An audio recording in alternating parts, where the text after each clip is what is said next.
Muchos de nosotros en algún momento hemos querido instalar alguna distribución de Linux en nuestro sistema operativo o máquina que ya cuenta con algún sistema operativo. Pero aquí hay varios métodos que podemos llegar a seguir para poder instalar nuestra distribución.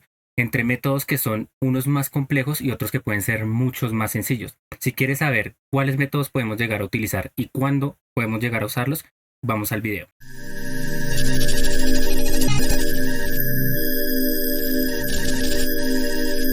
En este video vamos a ver tres métodos que a mi parecer son los que comúnmente más se utilizan en el día a día. Sin embargo, los únicos métodos que vamos a estar probando con alguna distribución de Linux va a ser el método número 2 y el método número 3, ya que el método número 1 pienso yo que son casos muy específicos y además la configuración es mucho más compleja. Pero si quieren un video que esté explicando o en el que yo esté explicando cómo poder utilizar este método, déjenme en los comentarios y estaré preparando un video en específico para este método. Con respecto al método número 2 y al número 3, vamos a ver cómo instalarlo y cómo comenzar a usar alguna distribución de Linux, ya que también tienen demasiadas herramientas para poder usarlos de diferentes maneras. Y el tema de este video es cómo poder instalar Linux y cómo comenzar a usarlo en nuestra máquina que ya cuenta con algún sistema operativo.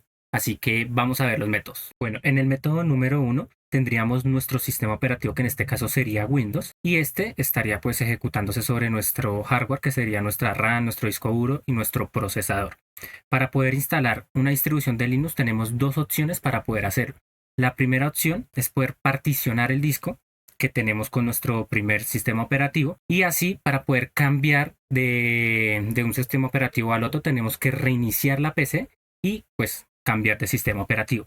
Estos dos sistemas operativos estarían completamente aislados y cada uno se estaría ejecutando sobre su propio kernel directamente pues al procesador o a los recursos que tenga nuestra máquina.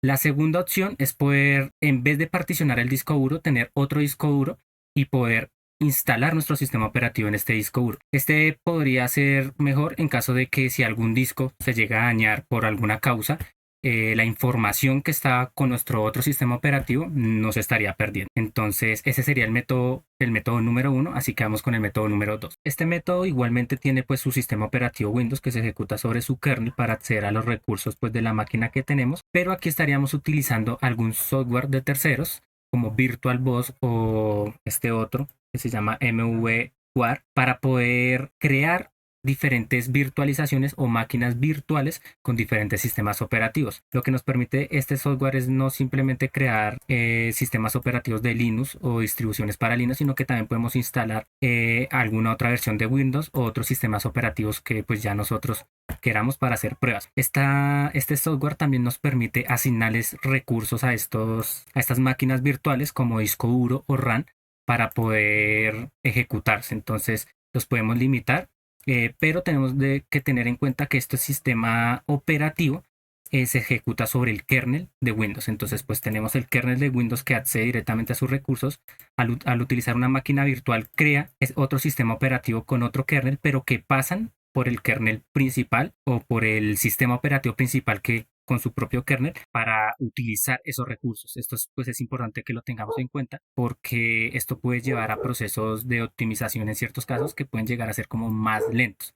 Si en algún caso queremos optimizar pues estos procesos, podemos buscar un proceso más adecuado, como este que directamente pues su kernel se ejecuta sobre el proceso, perdón, los recursos, y lo mismo el otro sistema operativo se ejecutan directamente sin tener que pasar por el kernel principal de la máquina. ¿Listo?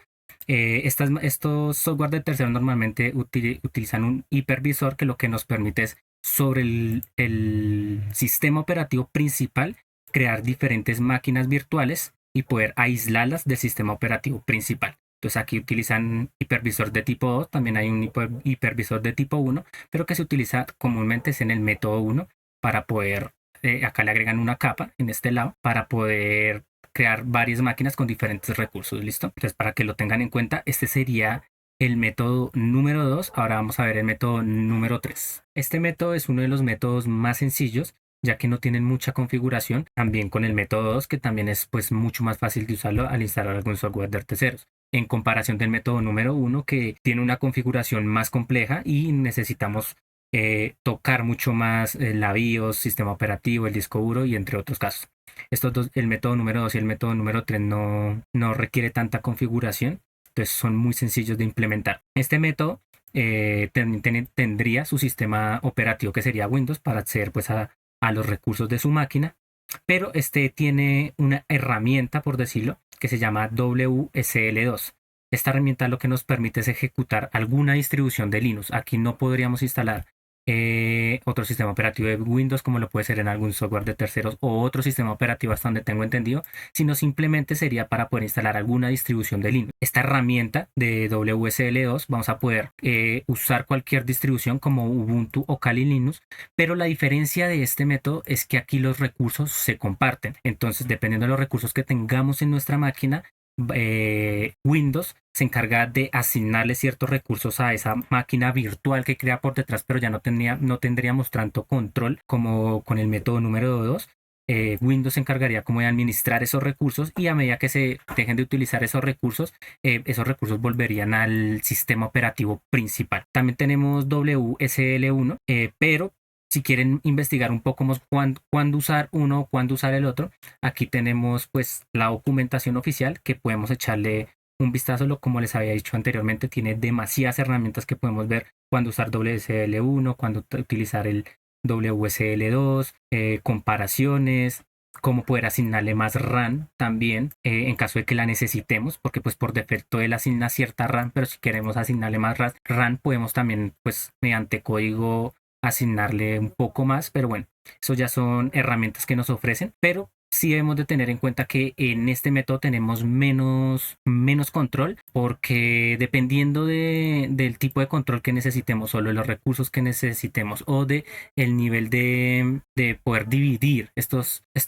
distribuciones del sistema operativo principal, o sea que no estén completamente ligados, vamos a poder utilizar el método 1 o el número 3. El método 3 se me hace muy fácil de usar, es mucho más óptimo, ya que no utiliza ciertos procesos que se utiliza el método 2. Procesos como, no sé, pueden ser que interfaz o otros procesos en segundo plano que utilizan estos sistemas operativos para poderse crear. Cambio aquí, como está muy ligado al sistema operativo de Windows, utiliza menos recursos, lo que hace que sea más ligero, mucho más fácil de usar y podamos hacer pruebas mucho más fácil. Pero ustedes estarán preguntando cuándo utilizar un método o cuándo utilizar otro método. Esto puede ser, pues, como dice en este recuadro, según la necesidad.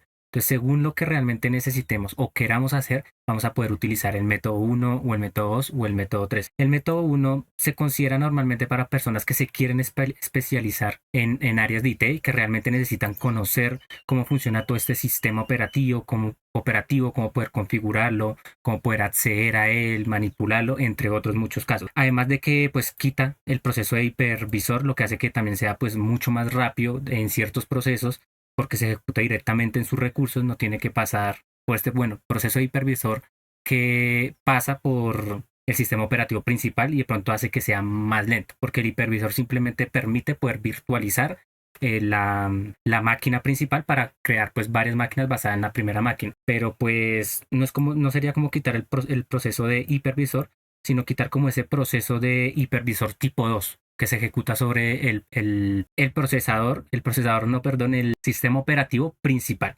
¿Listo?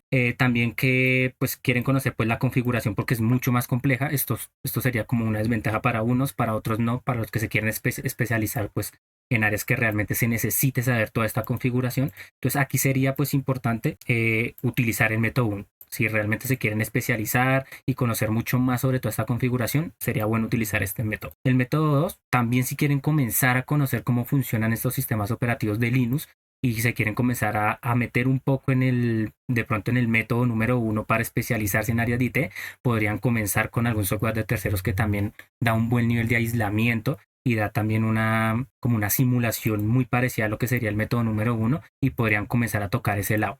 Además de que no quieren comenzar a tocar el lenguaje, pero no quieren realizar una configuración tan compleja porque quieren ir como viendo cómo funciona Linux, los comandos y todas estas cosas. Entonces, en este caso, el método 2 sería excelente.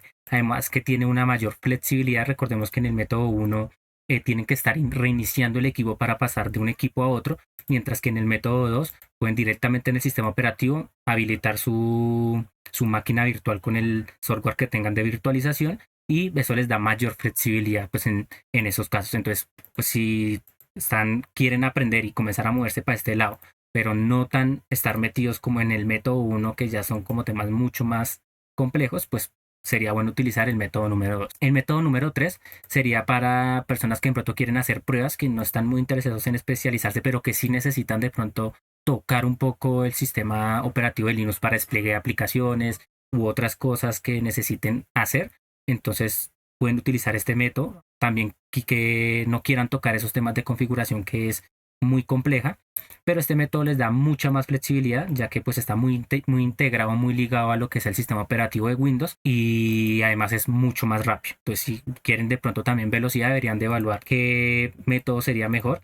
Este, en tema de velocidad, podríamos decir que es mucho más rápido de usar porque no utiliza todas las capacidades que ofrece el método número 2. Pero también habría que evaluar si el método número 2 o el 3 son mucho más rápidos, mucho más lentos que el método número 1, porque estos dos métodos, recordemos que pasan por el sistema operativo principal o por el kernel principal. Entonces habría que ver, pues si realmente necesitan algo muy rápido, tendrían que sí o sí tocar el método número 1, pero si es algo de pruebas y que quieren que sea rápido, que no se ejecute todas esas tareas de segundo plano que se ejecutan de pronto en el método 2, entonces podrían probar y ver realmente si les beneficia el método 3 o el método 2, o irse por el método 1, perdón. Entonces ese sería como una intro de cuándo poder utilizar uno, cuándo poder utilizar otro. Claro, también hay otros factores muy importantes que ya sería comenzar a entrar a ver todas las herramientas, cuáles benefician más, cuáles son más óptimas y cuáles no, pero esto sería como un pequeño vistazo de por qué lado podemos comenzar a movernos para poder comenzar a mirar qué método utilizamos para utilizar Linux dentro de nuestros sistemas operativos. Entonces ahora vamos a ver cómo poder instalar el método 1 y el método 2 para poder utilizar nuestras distribuciones de Linux. Pero antes, si te está gustando este tipo de contenido, recuerda suscribirte y darle like a este video. Bueno, para poder usar el segundo método vamos a necesitar dos cosas. El software de terceros, que en este caso vamos a utilizar VirtualBox, y también vamos a necesitar la distribución que queremos para instalar en VirtualBox. Listo, en este caso yo tengo una ISO de Ubuntu que ya tengo descargada, y pues en el caso de que ustedes quieran alguna otra distribución, pues la descargan, van directamente y la buscan. Entonces yo coloqué Ubuntu, Ubuntu descargar, y simplemente pues entré a la página oficial de ellos y leí descargar y se me descarga la ISO. Listo, entonces ustedes buscan la ISO de la distribución que quieren para poderla instalar. Entonces vamos a descargar el software, en este caso es VirtualBox. Le damos en VirtualBox y le damos aquí en descargar. Acá podemos, dependiendo del sistema operativo, instalarlo. Entonces yo voy a instalar Windows, porque en este caso tengo Windows, no me lo en descargas, aunque ya lo tenía descargado. Y si ustedes tienen Linux o Mac, pues entonces lo descargarían para que puedan crear las máquinas virtuales dependiendo del sistema operativo base que va a usar pues VirtualBox. Listo, que sería el principal. Esperamos a que se descargue, aunque bueno, acá ya tenía descargado uno, podemos usar ese. Vamos a descargas, cualquiera de los dos. Ejecutemos este, esperamos a que cargue un momentico. Listo, le doy que sí, ya les muestro, les doy siguiente. Bueno, como ya había hecho una instalación y la desinstalé para mostrarles cómo es, le damos a preparar, pero en el caso suyo simplemente siguiente y listo, se instala. Pues en este caso vamos a ver por qué me salió un fallo. Vamos a abrirla. No, se instaló correctamente. Listo, simplemente le dan siguiente y se les instala esta interfaz de VirtualBox. Se encuentran en el escritorio y listo, no es cosa del otro mundo. Para poder cargar o crear ya nuestra distribución, entonces le damos aquí en nueva, le colocamos un nombre. Yo lo voy a colocar distro 1 a modo de prueba. Aquí vamos a seleccionar la ISO, en este caso acá yo la tengo, y acá si quiere pueden omitir la instalación desatendida, pero yo la voy a usar. Esto lo que hace es que nos da como unos formularios para que se instale más rápido Ubuntu, pero ustedes quieren hacerlo manualmente, entonces pueden darle a omitir y hacerlo. Como en este caso lo que quiero es mostrarles cómo comenzar a utilizar esta distribución con VirtualBox, pues lo voy a hacer de manera desatendida para que sea más rápido. Le doy siguiente, aquí pues me sale el nombre de usuario que va a utilizar, la contraseña que va a tener, igualmente dejémosla sencilla, 1, 2, por si algo, porque igualmente esta distribución la voy a borrar. Listo, ahí la pueden ver. Listo, entonces le damos siguiente y le asignamos los recursos que le queremos dar a esta máquina virtual. Entonces en memoria vamos a darle, dejémosla así, igualmente solo es como es para prueba, y de procesador, dejémosle una o dos CPUs, no una, con una, listo. Entonces le damos siguiente, acá dice tamaño del disco duro, 25 gigas, me parece bien, y listo, dejémoslo así, usar un archivo disco, no, siguiente. Acá le damos terminar y se comienza a ejecutar, ya está arrancando la máquina virtual, esperamos a que se termine de configurar, acá podemos ver que se está configurando, aquí ya se está abriendo la configuración que se está haciendo de la nueva máquina virtual con la distribución de Ubuntu, entonces esperamos a que termine de configurar y listo muchachos, finalmente ya terminó de instalarse, duró aproximadamente unos 10-12 minutos, siempre llevó tiempo, acá ya me sale para ingresar el usuario, pues ingresamos y aquí ya nos debería de cargar la distribución, entonces esperamos un poco, finalmente ya tenemos instalada la distribución, pues aquí ya podemos comenzar a usarla, abrir la terminal y comenzar a configurarla y ya podríamos tener y usar Linux con la distribución que instalamos dentro de nuestro sistema operativo. Ahora vamos a ver el método número 3. Acá pues ya simplemente es ver todas las herramientas que nos ofrece VirtualBox. También tengo entendido que nos permite crear una carpeta o unas carpetas para poder compartir la información entre los dos sistemas operativos, o sea, entre el sistema operativo base que sería Windows y la distribución que creamos o las que creamos así sean de Windows o con cualquier otro sistema operativo. Entonces ya sería más temas de comenzar a ver todas las herramientas que nos ofrecen y comenzar a ver cómo se apaga la máquina, cómo se reinicia y todo lo que podemos llegar a hacer pues con este software de terceros. Ahora voy a preparar mi máquina para poder ver el método pues número 3, pero no lo voy a hacer con VirtualBox. Acá también pues que podríamos crear una máquina virtual de Windows y poder utilizar dentro de esa máquina virtual WSL, pero lleva temas de configuración que en ciertos puntos puede ser también muy complejo, entonces por eso no lo voy a hacer porque toca, bueno, habilitarle ciertas cosas. Entonces es más fácil desinstalar las cosas de mi máquina la que tiene el sistema operativo base y mostrárselos desde ahí. Entonces voy a desinstalar las cosas y todo y cuando lo tenga listo volvemos al método número 3. Bueno, para este método vamos a necesitar tener una versión Windows 10 mayor a las versiones del 2004, ¿listo? O Windows 11. También pues nos vamos a apoyar sobre la documentación para poder ver cómo instalar. Esto es mucho más sencillo a mi parecer y corre pues mucho más rápido ya que no levanta todos los servicios que levanta pues algún software de terceros, interfaces y todos los procesos que conlleva levantar un kernel más preparado, ¿listo? Acá pues simplemente vamos a tener una terminal para poder usarla. Que corre Linux, pero no tenemos pues toda esa interfaz o todos esos otros procesos que puede tener un software de terceros o instalarlo con el método número 1. Entonces, para instalarlo es muy sencillo. Bueno, cuando me estuve informando, unos dicen que vayamos a panel de control, habilitar las características de Windows, pero no las vamos a activar, ¿listo? Ya vamos a ver, acá vienen y activan esto, tu sistema de Windows para Linux. Esto era en el método número 2, según la actualización para utilizar WSL2. Acá podemos ver que dice que ahora puedes instalar todo lo que necesita para ejecutar WSL con un solo comando. Entonces dice, abra la PowerShell o el símbolo del sistema como administrador y haga clic. Bueno, y que lo ejecutemos, ¿listo? Antes se habilitaban estas características en WSL1 o en versiones anteriores porque no tenían como un comando tan rápido que hiciera todo ese proceso. Entonces, ahora no las vamos a activar y vamos a ver que funcionan sin activarlas. No es necesario que las activemos porque este comando ya se debe encargar de activar esas características. También dice que que este comando habilitará las características necesarias, incluso aquí lo hice, para ejecutar WSL e instalará la distribución de Ubuntu de Linux. O sea, instala una distribución por defecto y ya vamos a ver porque pues en muchos casos no se abre, listo. Entonces pues en caso de que no se abra, pues nosotros la abrimos y listo. Entonces vamos a abrir un PowerShell para ver, ya lo tengo y vamos a ejecutar el comando. Entonces WSL // install, creo que esto es un niño, sí, un niño, así. Y vamos a ver que se comienzan a instalar. Acá me dice que le doy permisos, le vuelvo a dar permisos. Y como podemos ver, dice que se está instalando el subsistema de Windows para Linux, que en este caso sería cuando habilitamos las características manualmente. Mientras se va instalando, vamos a ver que aquí dicen unos pasos manuales. Y en estos pasos manuales eran pues para versiones anteriores. Y acá pues en este caso sí actualizaban o bueno, o habilitan esas características de Windows, ¿listo? Manualmente o muchas veces con algún comando, ¿listo? Pero pues en este caso con las nuevas actualizaciones ya no es necesario que lo hagamos. Aquí ahí están todos los pasos, también lo podemos descargar desde la tienda de Microsoft y ahorita vamos a ver cómo. Entonces vemos que ya dice que el sistema de Windows se instaló, que también se instaló Ubuntu y como podemos ver, todo se instaló correctamente. Sin embargo, cuando se termina de instalar, normalmente se debe de abrir una terminal de Ubuntu para configurar el usuario y la contraseña. En este caso no se abrió. Entonces, si yo le doy WSL/L para ver las versiones, me sale que no tiene ninguna. Las versiones, no, perdón, las distribuciones me sale que no hay ninguna distribución porque no se me abrió esa consola de comandos para instalarla, o sea, para configurarla. Pero si yo vengo acá y escribo Ubuntu, veo que ya se me instaló una distribución de Ubuntu.